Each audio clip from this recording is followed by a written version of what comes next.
Hi everyone, so welcome back to my YouTube channel. So today I'm back with another video. Now this video is a little bit different. It details about next. So as we all know, as of 7th July 2021, next is gonna happen in the year of 2023. So the first batch that has to give next is the 2018 batch of MBBS. So they will be giving next. Now what? So here I will be discussing all the details that I have as of 7th July, and I would also be discussing with you some the paper pattern, like what are the subjects which would be covered, what days, what timings would it be. So next basically says national exit test, and as I told, so it will be a two-step exam, or you can say that there will be next one and next two.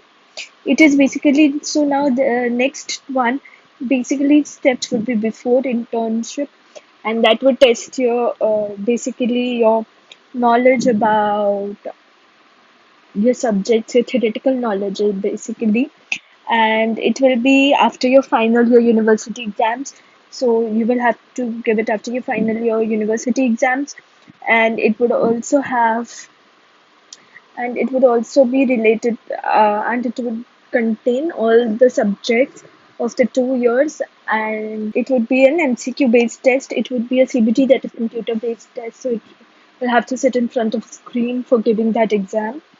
And here there will be the case scenarios, that is like if a few of us were preparing for USMA, like a few of us were preparing for USMLE, so the case scenarios were there for that also. We would be doing that would be the pattern. So like in NEET we would need to have direct MCQs. It wouldn't be the case. We would be given like a case scenario, and then based on that we will be asked the question. Now, the next important detail is that it would be a 3 day exam, and two shifts would be happening, one morning shift and one afternoon or evening shift. And now, the first shift is your morning shift. It would be a 3 hour shift, and all your main subjects would be happening in your morning shift. Second shift is basically afternoon shift, and it will be of 1.5 hours. So, the entire timing of the exam will be 4.5 hours.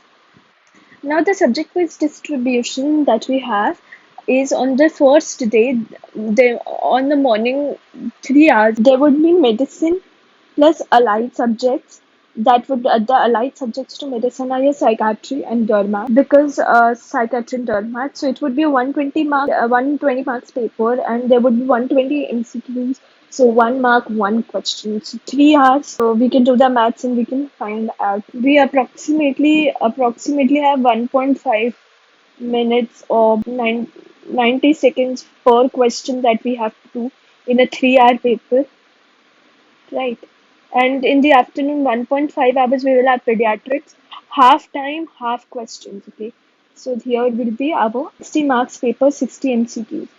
Now on day 2, we will be having surgery plus allied subjects. Now the allied subjects to surgery are your ortho and anesthesia. Basically, ortho is the basic allied subject of surgery.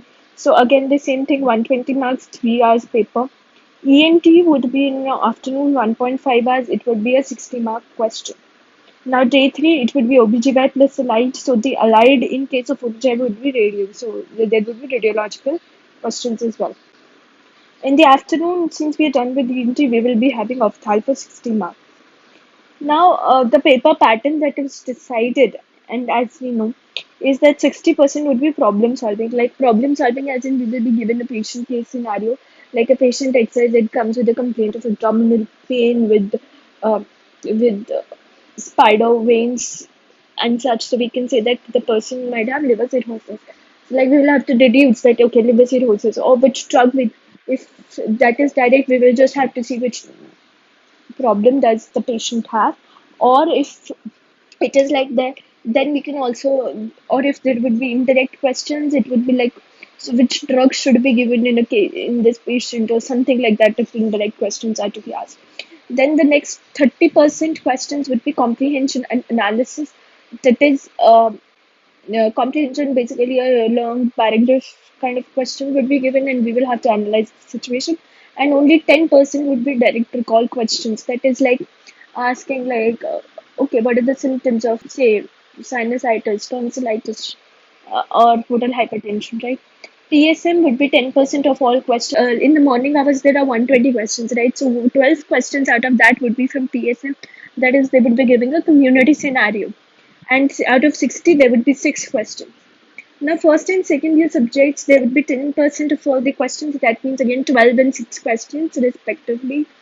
Now, what this means is that basically, like if there is a case of otitis media that is being presented, so they can ask you the anatomy of the middle ear as well, right? In this is what it means over. So now, as I already told you, that the marks we get in next one or step one, whatever, would be given as your seat allocation. Now, next to the second try exam would be after your internship, and it would be a practical knowledge test basically. And that would not do anything in your PG. It is just a test that whatever you learned in the internship. Now, basically, what happens is if you fail your university exams, you cannot sit for the next one, right? If you fail next one, you have to repeat the final year again. So you cannot go on to do your internship if you fail next one. Anyhow, you have to pass this to get at least get into your internship. Okay. So at least getting the passing score is very necessary in next one. Now after your university final exams, next one will have to be given. And the internship after next one is proposed to be of 10 months. It might change as well. And the next two would be clinical experience for interns. That is the basic clinical experience that is there. So like from according to me, it is a bit of hectic exam because as compared to NEET PG, because NEET PG was first of all a 1 day exam. We didn't have to, just think about giving 2 or 3 exams. We could have just given up in one exam and we could have gotten away with that. But now it's a 3 day ordeal, and the main issue is that if someone is not able to clear next one, then they cannot go and do the internship. They will have to repeat the final year. So that is one of the basic issues with this thing that I feel is wrong. But then again, it is a personal subjective choice of mine that I don't really like it, but still it's okay. That we have to face what we have to face, and do let me know in the comment section that what are your views about next? What should be the changes? What can be the changes? And do not forget to like, subscribe, and share my videos if you like my content.